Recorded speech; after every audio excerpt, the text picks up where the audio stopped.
All right. How hard is it to get into tech? Is QA hard? So I am going to say this.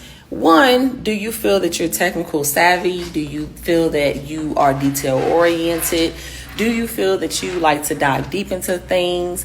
Do you like to be in an industry that does not stay the same because you have to keep upskilling yourself?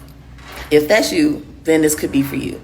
So getting into tech is going to vary by industry, by sector, by skill. But for me, I believe that the road to being a quality assurance engineer is one of the simplest, because you can land roles that's not as high in technical and then growing your career skill set. So I believe that being a QA, you can first pivot in with your first one, keep upskilling yourself, but you have to be patient with the process to understand that everyone won't be for your first one. So is QA hard? It's going to vary by skill set. If you do front end testing, back end testing, middleware testing, those skills